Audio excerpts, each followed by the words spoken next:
Hello, we are students doing Master of IT at Unimail. This is a presentation of our project on implementing cloud platform to harvest and analyze Twitter data, and finally we will display our results on our website, which is catsnevercode.com.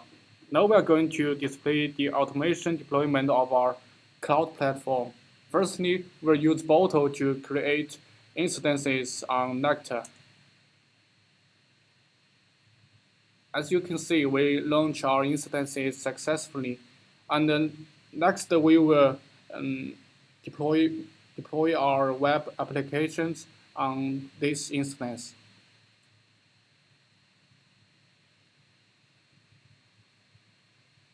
To deploy our web applications and make the system robust, we have to implement suitable web system architecture.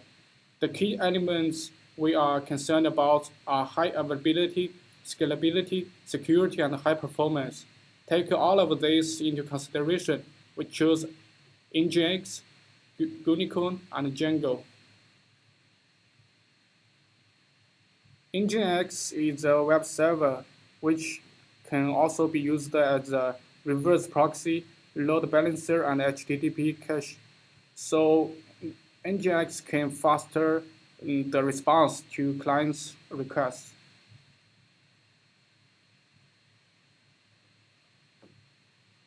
Unicorn can be simply implemented and is light on server resources and fairly fast. And it could master several processors and workers, making system robust. And we also use CDN in our system to make faster the response to the client's requests.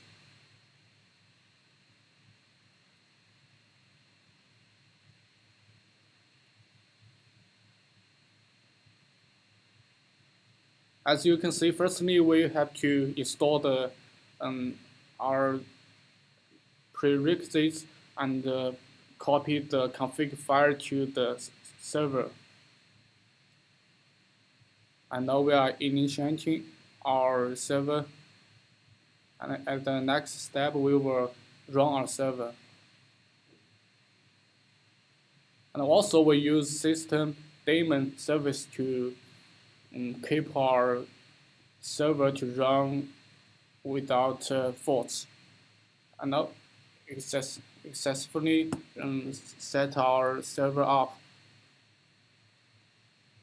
This is our website. Okay, let's have a look at our scenarios. First is about sentiment analysis. From our perspective, we feel that life in Melbourne is nice in general, so we assume that the positive attitude from Twitter users should be dominated. What's more, we assume that Monday is the worst day of the week because weekends have gone and people have to get up early to study and work for another whole week.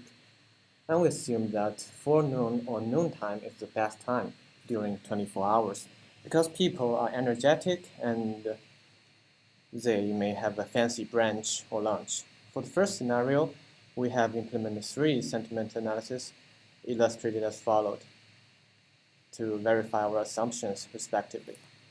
First, let's see our overall sentimental comparison. This scenario demonstrates the distribution of Melbourne sentiment. The red color represents the most unhappy level of sentiment, while the green represents the happiest level. This graph shows the overall sentiment comparison of Melbourne district, and the pie chart vividly indicated that the rate of positive sentiment among Melbourne people is much higher than the negative one. It's 41% over 16% respectively. So our assumption is correct. Melbourne is a positive city. After all, Melbourne is one of the most habitable cities in the world. And let's see the sentiment in 24 hours. We extracted the detailed time information from created at attribute of Twitter data to analyze the change of sentiment in 24 hours. To our little surprise, the results showed that people have the best mood at 8 a.m., not at forenoon or noontime. That may be because many people have a good sleep at night and they enjoy embracing a brand new day to work and study. It's interesting that there's a stroll around 3 a.m., maybe because people are suffering from insomnia or students are staying up late, struggling with their assignment. And this is our analysis of sentiment in a week. To our surprise, tweets posted on Monday are the most positive during the whole week, while we assume that it may be the worst day in the week. It may be the case that people are rested from the weekend and are in a good mood thanks to the residual weekend high. What's more, it's only the first day back to work, so people haven't had time to get burnt out yet. So the second scenario is about hot topics in Melbourne. Let's see. On Twitter, a topic starts with a hashtag, and it is case sensitive. We analyze the topics mentioned in the harvested tweeters to discover the hottest emerging topics of discussion on Twitter. We use a word cloud to show top 50 of hot topics. The bigger word in the graphic means the hotter topic on Twitter. These word clouds show top 50 hot topics and negative tweets and top 50 of positive tweets.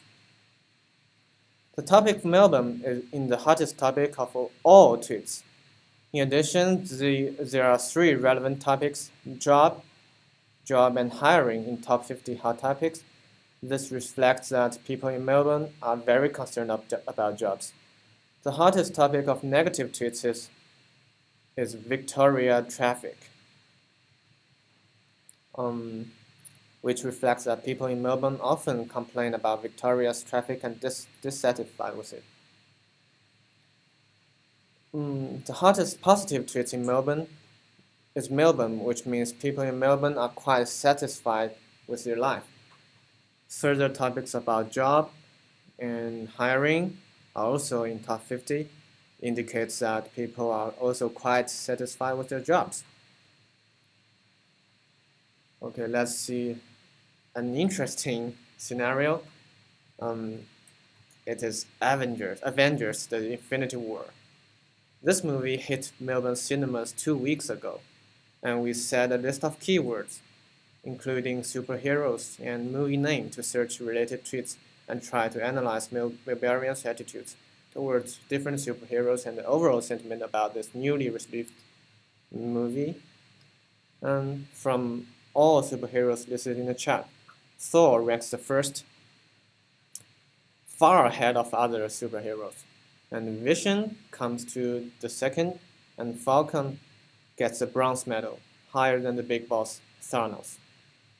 No one in our team has seen this movie yet, but we can venture a guess that Thor and Vision may be badly injured or killed by Thanos.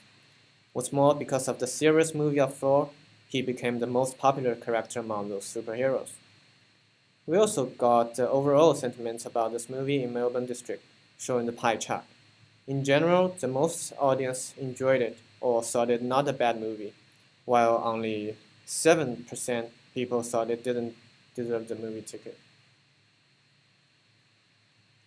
The next scenario is about traffic.